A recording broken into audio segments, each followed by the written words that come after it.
DJ Vic Vapor with you. Welcome back to Bitwig Studio's Intermediate Course. And in the previous lesson, we brought in a loop and introduced it to our project. And we talked about looking at ways to make this loop our own, kind of take control of it and, maybe mangle it up or just modify it in a way that it becomes ours and it's not so static and recognizable as someone else's product.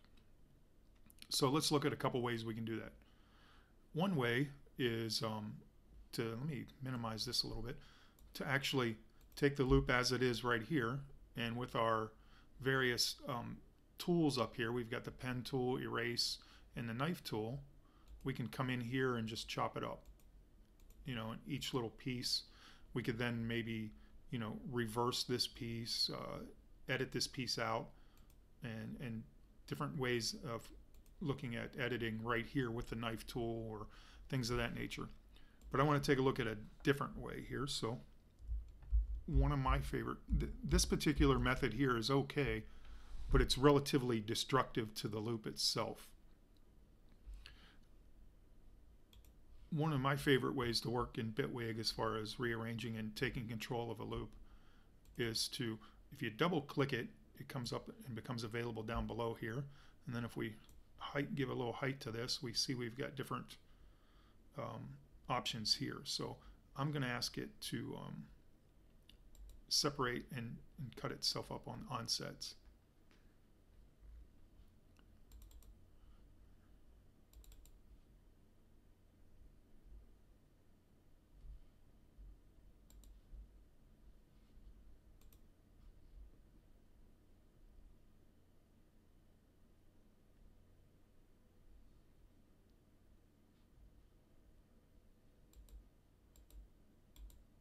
So we've got the event, the gain, pan, pitch, onsets.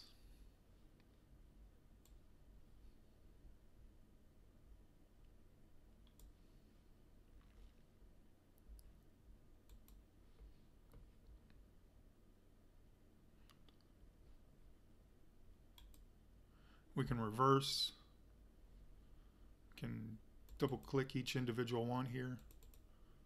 And then we can just reverse individual sections. Let's solo this, see what we're doing here. So we've got, we can shift,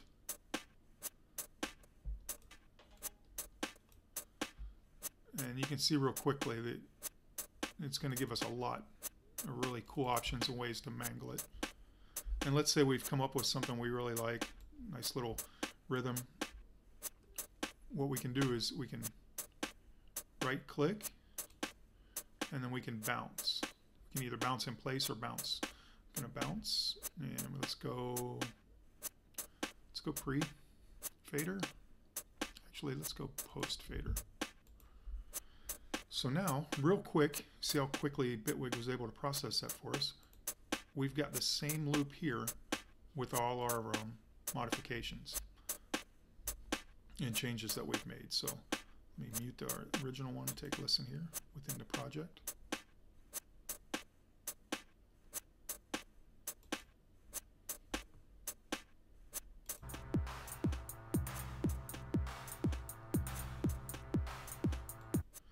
So you get the idea real quick that you can begin to manipulate and mangle and bounce and rebounce, and you can continue this process on and on. We could take the one we've got now and continue to make changes with it as well. So that's the idea of taking a loop, bringing it into Bitwig, and then of course making it your own or making it sound your own.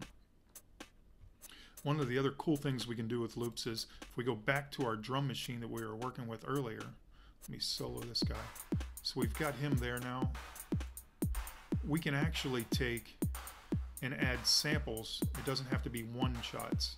So let me click on this guy, open up the sampler, and now we can pull this sample right into our actual one channel drum rack that we've created. And we just need to go ahead and add a MIDI note to that specific area. Make sure I'm putting it on the right spot here. It's on E1, so let's go back.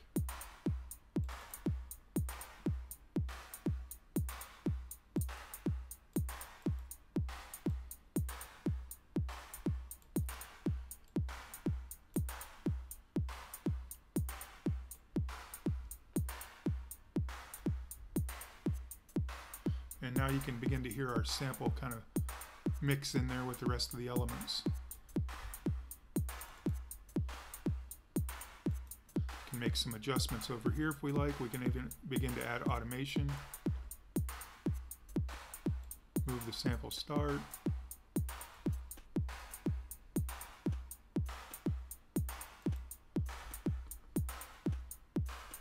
And as you can probably see, or your mind's probably already telling you, the sky's the limit. I mean, we can save this custom rack as we move forward and as we add the sounds. Like I was saying, it can be loops. It doesn't have to necessarily be one shots. So really a lot of flexibility once you get back into this and mangling loops and just making sounds your own. So let's move on to the next lesson.